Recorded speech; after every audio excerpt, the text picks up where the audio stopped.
banyak cerita-cerita yang menariknya. Ini yang sering kali kan orang ndak pernah tahu ya. Banyak ndak cerita-cerita dari Pantarlih yang disampaikan kepada KPU saat itu? Kebetulan yang bersangkutan Mm-mm. usianya 103 tahun. 103 tahun. 103. Kok didata lagi buat bantuan lagi ta lah. Ada hal-hal yang lain lah, misalkan diusir oleh tuan rumahnya, atau mungkin dikira debt collector atau apa. Mungkin ada cerita-cerita itu enggak di Kabupaten Nganjuk kemarin?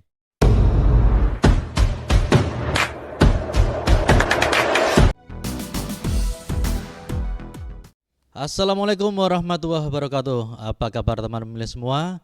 Selamat berjumpa kembali di podcast KPU Kabupaten Nganjuk bersama saya Cak Beki. Oke, setelah pada edisi yang kemarin kita ngobrol-ngobrol terkait masalah pemutakhiran data pemilih berkelanjutan. Nah, dalam pelaksanaan pemilu kita daftar pemilih itu kan sangat penting. Nah, pas waktu pelaksanaan pemilu itu kan banyak personil KPU ya di tingkatan bawah itu yang melaksanakan pemutakhiran data pemilih.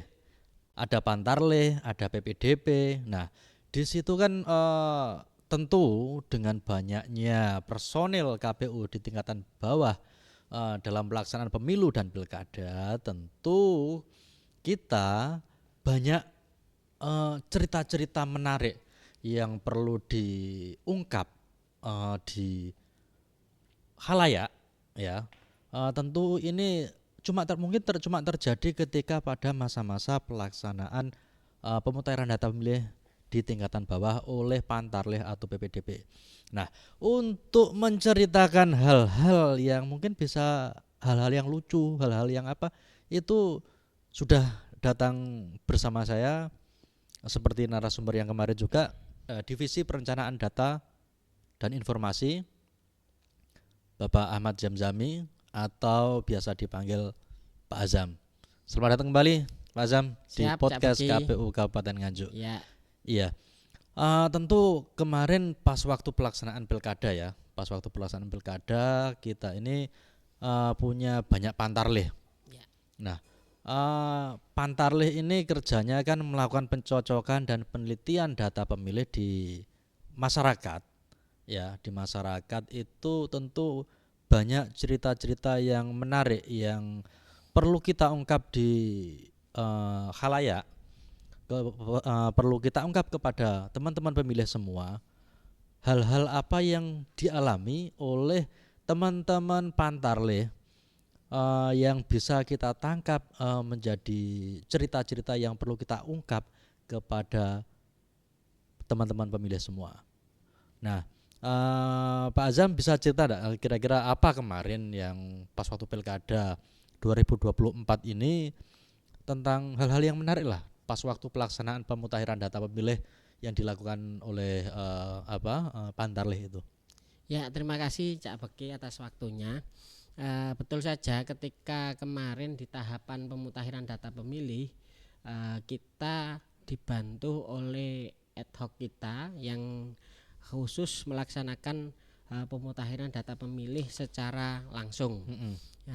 Kita dibantu oleh Pantarlih yang dimana di setiap TPS ada 2 sampai 1 Pantarlih yang bertugas untuk mencocokkan dan meneliti data pemilih. Apakah pemilih yang bersangkutan benar-benar berada di lokasi secara administrasi, apakah benar pemilih tersebut bertempat tinggal di situ, dan juga mencocokkan data yang kita miliki secara langsung door to door yang dilakukan oleh Pantarlih selama 1 bulan gitu Cak Beki. Jadi saat itu kan Pantarlih melakukan verifikasi data ya, data yang diperoleh dari KPU dengan data di lapangan. Dia mencocokkan dari data yang ada di daftar pemilih dengan KTP-nya, dengan identitas yang dimiliki oleh Pantarlih itu. Nah,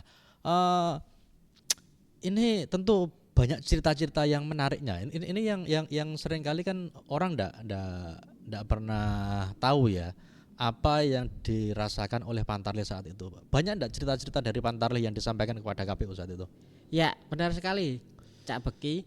Bahasanya kemarin ada beberapa pantarlih yang bercerita, yaitu keluh kesah atau pengalaman ketika pantarlih melakukan pencocokan dan penelitian data pemilih di tahapan pilkada kemarin nggih. Jadi ada beberapa cerita yang salah satunya kemarin juga sempat saya tulis di buku yang diterbitkan oleh KPU Provinsi Jawa Timur. Sempat dibukukan ya? Ya betul. Jadi kemarin KPU Provinsi Jawa Timur Divisi Data dan Informasi itu merilis satu buah buku yang dimana salah satu isi dalam ceritanya storytelling atau kumpulan storytelling yang ditulis oleh komisioner Datin tiap kabupaten kota di Jawa Timur. Salah satunya juga di Kabupaten Nganjuk.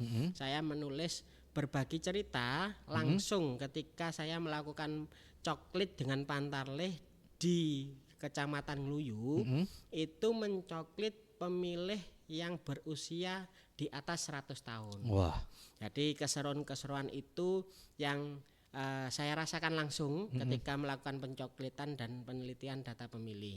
Selanjutnya juga teman-teman Pantarlih juga melakukan kegiatan coklit itu di beberapa lokasi yang menurut kami itu juga perlu kami publikasikan. Salah satunya itu ketika mencoklit pelaku seni. Pelaku seni Di mana seperti apa itu kira-kira? Ya, di mana kita tahu bahasanya di Nganjuk itu kesenian sangat banyak ya Begi ya. Apalagi kesenian-kesenian tradisional. Kemarin Pantarlih kita beri tugas untuk mendokumentasikan dan menceritakan gimana pengalamannya mencoklit salah satunya Dalang Akbar yang ada di Nganjuk. Terus kemudian pelaku seni yang lain juga mencoklit Bopo Jaranan Samboyo. Ya, itu Pantarlih juga mencoklit di sana. Kita dokumentasikan dan tidak kalah serunya juga. Kemarin Pantarlih juga ada yang mencoklit influencer Begi. Siapa kira-kira? Di Nganjuk itu di Kecamatan Kertosono di Desa Nglawak itu ada Pantarlih yang menceritakan bahasanya dia mencoklit influencer yaitu KKY yang viral dulu di TikTok gitu, yang sempat viral itu ya. Ya betul. Ya itu keseruan-keseruan itu yang kemudian kita dokumentasi dan kita publish ke media sosialnya KPU Kabupaten Nganjuk. Dan di luar itu masih banyak cerita-cerita yang mungkin perlu kita kulik Cak Begi. Jadi keseruan-keseruan Pantarlih lain. Nah, gitu mungkin bisa diceritakan saat pengalaman ini kan tadi salah satunya kan ini ya mencoklit pemilih yang berusia lebih dari 100 tahun. Gimana ini? Mungkin perlu di-share kepada teman pemilih semua pengalaman mencoklit pemilih yang berusia lebih dari 100 tahun. Apakah dia bisa diajak komunikasi atau bagaimana ini kemarin kira-kira? Ya betul sekali Cak Beki. Menarik perlu saya ceritakan di sini. Kemarin juga saya langsung ikut Pantarlih yang langsung turun ya. Langsung turun di Kecamatan Ngluyu. Itu di Desa Gampeng tepatnya. Itu mencoklit Mbah Warintem. Wah masih ingat ya namanya Mbah Warintem ya. Ya itu kita coklit. Kebetulan yang bersangkutan usianya 103 tahun. 103 tahun. 103 Wah. tahun, betul Cak. 103 tahun berarti kelahiran tahun berapa itu? Ya, kurang lebih 1923. Wah, kurang lebih sebelum kemerdekaan. Betul ya. Yeah. Jadi itu kita coklit langsung. Nah, kebetulan Pantarlih di Desa Gampeng itu adalah cucu dari yang kita coklit, nenek tersebut. Kita coklit di rumahnya dan alhamdulillah ketemu langsung. Yang bersangkutan beliau lucu.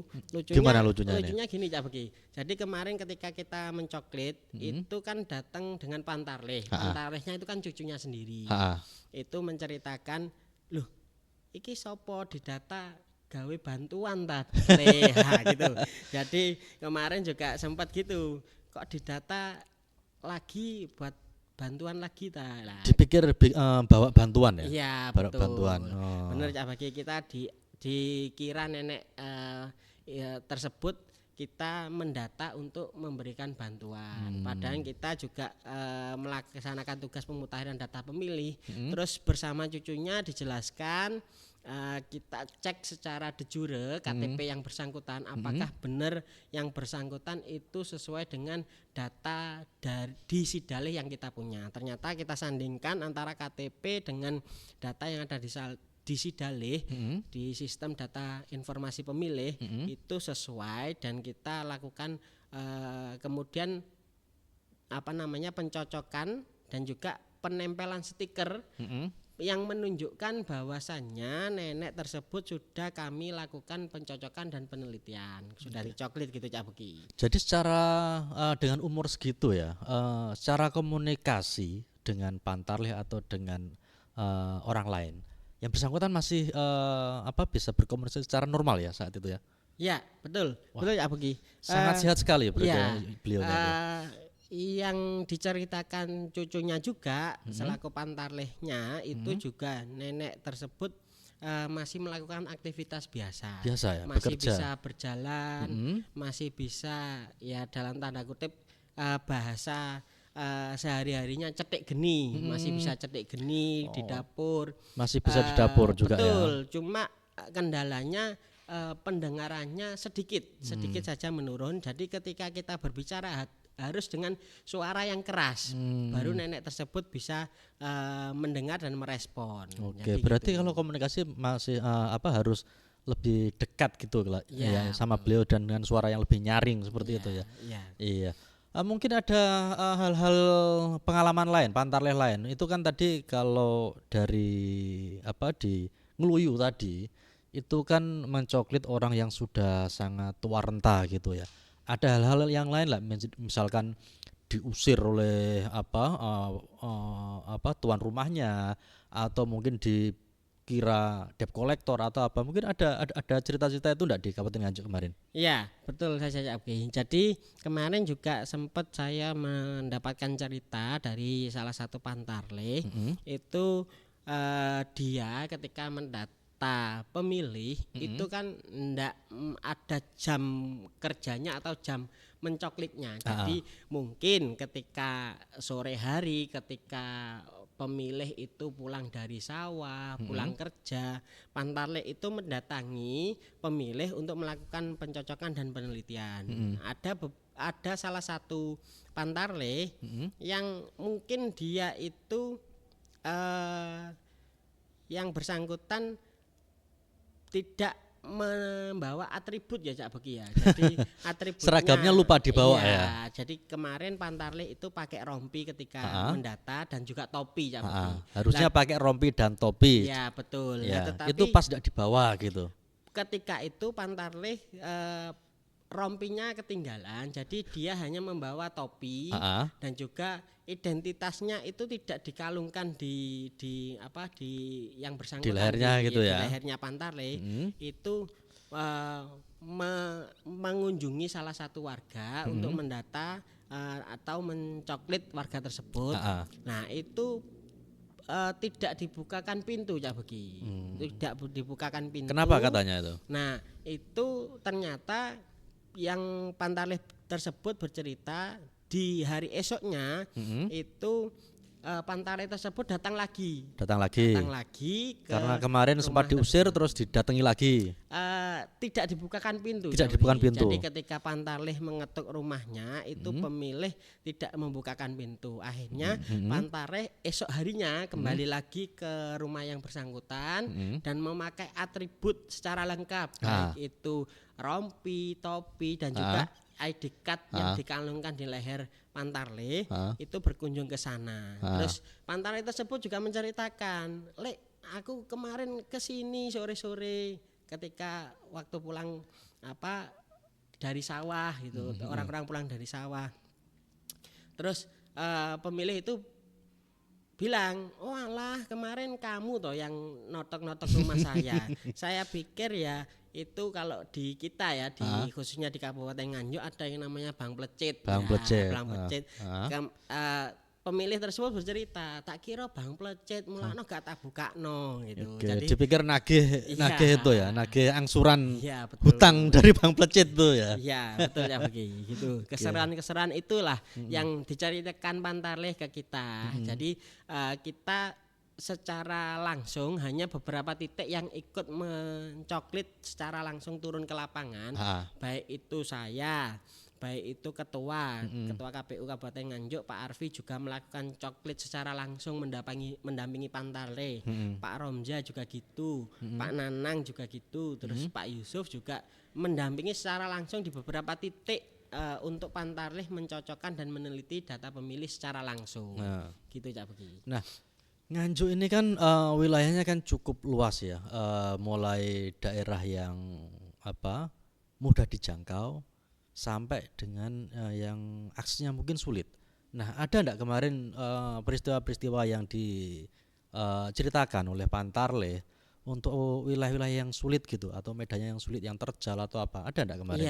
Iya, betul Cak Begi. Jadi di Kabupaten Nganjuk khususnya secara geografis dan secara akses untuk menuju ke rumah-rumah pemilih itu di beberapa kecamatan ada kendala-kendala seperti itu. Kemarin yang juga perlu kita apresiasi bahwasanya Pantarlih itu ada yang sampai harus naik perahu. Naik perahu. Ya di kecamatan Jatikalen itu ada satu dusun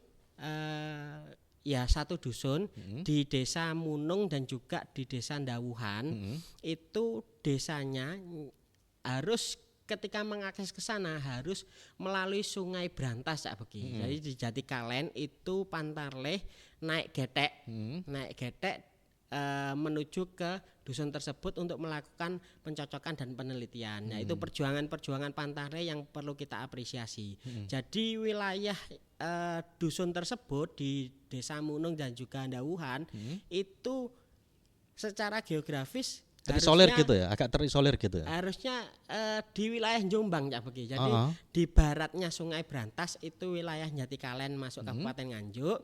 Di wilayah timurnya Brantas itu masuk Kabupaten Jombang. Tetapi secara administrasi dusun tersebut masih ikut di Kabupaten Nganjuk, tepatnya di Desa Munung dan di Desa Ndawuhan Cak Begi. Jadi perjuangan Pantarlih itu yang perlu kita apresiasi. Terus juga ada lagi di mana Ngetos.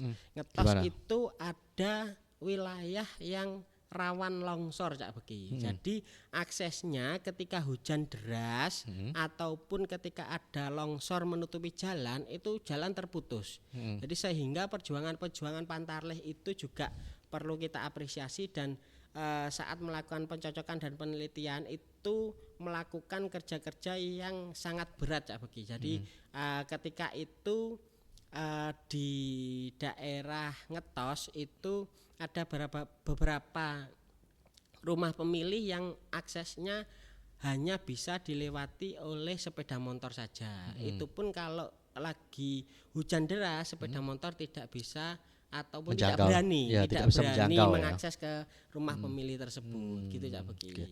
Nah, kira-kira dari beberapa hal tadi itu menghambat dalam pelaksanaan coklit itu sendiri yang telah dilakukan oleh KPU Kabupaten Nganjuk. Ya, alhamdulillah Cak Begi dengan tantangan yang dialami dan dihadapi teman-teman Pantarlih kita itu alhamdulillah kemarin coklit berjalan dengan lancar. Lancar ya. Dengan lancar dan alhamdulillah 100% ketika tahapan coklit itu pemilih di Kabupaten Nganjuk sudah tercoklit 100%.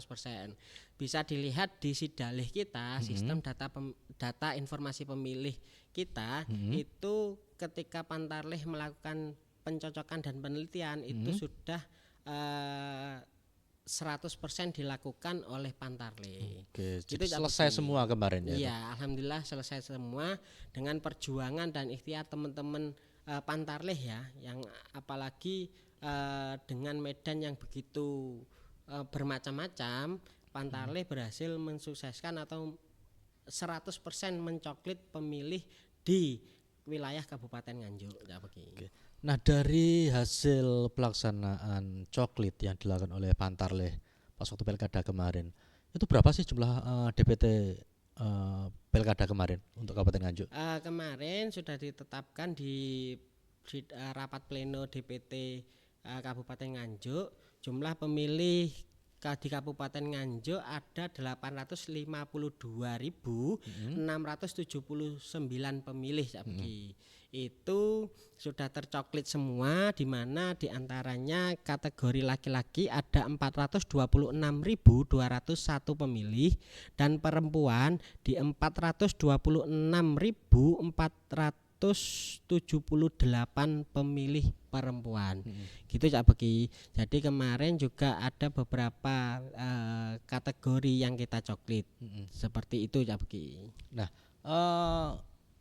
ini flashback lagi ke apa pada podcast RCDC sebelumnya ya, kita kan sempat ngobrol masalah pemutahiran data pemilih berkelanjutan. Nah, kira-kira data yang dari pilkada kemarin 2024 itu nanti menjadi pertimbangan enggak bagi KPU dalam melaksanakan pemutahiran data pemilih berkelanjutan itu?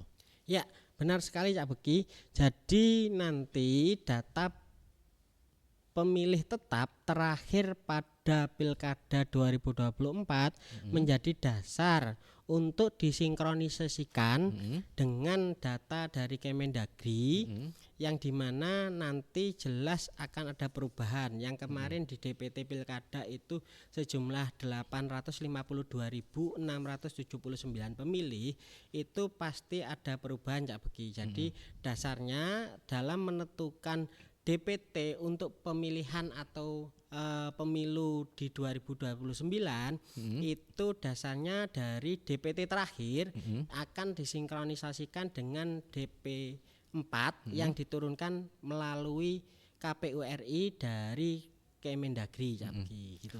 Oke, nah kira-kira dari cerita-cerita terkait pelaksanaan pemutahiran data pemilih yang dilakukan oleh Pantarleh atau PPDB itu, kira-kira sih apa yang menjadi pembelajaran bagi kita semua terkait pelaksanaan pemilu maupun pilkada yang bisa kita ambil sisi positif atau pengalaman yang unik lah yang bisa menjadi trigger bagi teman-teman pemilih semua. Ya, terima kasih ya Beki. Jadi kemarin juga dari Provinsi Jawa Timur atau KPU Provinsi Jawa Timur itu ada yang namanya 1 hari 1 juta pemilih dicoklit di Jawa Timur. Se-Jawa Timur ya. Se-Jawa Timur ada 1 hari 1 juta pemilih, dan kemarin juga mendapat apresiasi dari Rekor Muri Indonesia bahwasanya ada pemecahan rekor 1 hari 1 juta pemilih tercoklit di tahapan pemilihan kepala daerah di 2024. Dan harapan kami ketika nanti di baik itu pemilu ataupun pilkada 2029 itu teman-teman nanti lebih dimudahkan dalam mencoklit dan mengakses sistem informasi data pemilih atau SIDALIH. Jadi nanti harapan kami SIDALIH itu yang kemarin itu sudah bagus bagi secara aplikasi, itu tidak ada kendala, tidak ada hambatan. Mungkin hanya beberapa titik di wilayah Nganjuk yang tidak ada sinyal, itu pun juga dapat diatasi oleh Pantarleh. Harapan kami ke depan juga nanti dalam pencocokan dan penelitian yang memakai sistem informasi data pemilih itu zona-zona blank spot yang tidak ada sinyal itu dapat ataupun sudah ada di 2029. Sudah terjangkau sinyal gitu Cak Beki. Jadi harapannya itu, terus juga nanti ketika pencocokan dan penelitian di tahapan atau pilkada atau pemilu ke depan, harapan kami juga Pantarleh lebih teliti lagi Cak Beki, lebih teliti lagi karena ada beberapa poin pemilih yang mungkin pada pemilihan atau pemilu ke depan mungkin ada pemilih di pemilu atau pilkada ke depan yang sudah meninggal dunia tetapi masih ada di daftar pemilih yang kita punya itu nanti akan Pantareh coret. Jadi harapan kami ketika Pantareh melaksanakan pencocokan dan penelitian data pemilih itu lebih teliti lagi Cak Beki. Apakah pemilih tersebut sudah meninggal dunia pun juga harus dipastikan apakah yang bersangkutan sudah meninggal dunia atau belum. Selanjutnya ketelitian yang perlu dicermati juga oleh Pantarleh itu pindah domisili. Apakah pemilih yang bersangkutan masih berada atau berdomisili di wilayah tersebut. Selanjutnya yang perlu dicermati lagi untuk ke depan itu data ganda Cak Bekti. Jadi apabila ada satu NIK yang dimiliki 2 pemilih itu bisa dikoordinasikan secara berjenjang melalui PPS, PPK dan juga KPU Kabupaten Kota untuk ditindaklanjuti. Bagaimana solusinya ketika ada pemilih dengan data ganda tersebut, Cak Beki. Oke. Nah, ini kan sekarang ini kan karena bukan lagi masa tahapan ya. Sehingga untuk teman-teman pemilih sendiri nanti bisa menginformasikan secara mandiri ya kepada KPU terkait perubahan-perubahan data yang ada gitu ya. Nah, itulah teman-teman pemilih semua cerita-cerita menarik yang mungkin masih ada beberapa cerita menarik lain yang belum kami eksplor terkait dengan pelaksanaan pemutaran data pemilih maupun pelaksanaan tahapan pemilu dan pilkada di Kabupaten Nganjuk. Nah, ikuti terus podcast yang dikelola oleh KPU Kabupaten Nganjuk ini. Kami akan mengungkap banyak cerita-cerita menarik lain dalam pelaksanaan pemilu maupun pilkada. Yang suka tayangan ini jangan lupa di like dan subscribe untuk channel ini. Kalau bermanfaat silakan di-share ke teman-teman yang lain dan jangan lupa untuk follow akun media sosial KPU Kabupaten Nganjuk baik Instagram, Facebook, X maupun TikTok. Nah, terima kasih Siap Mas Azam atas bincang-bincangnya hari ini. Siap ya. Ya teman-teman pilih semua, saya Cak Beki. Sampai jumpa di podcast KPU selanjutnya. Wassalamualaikum warahmatullahi wabarakatuh.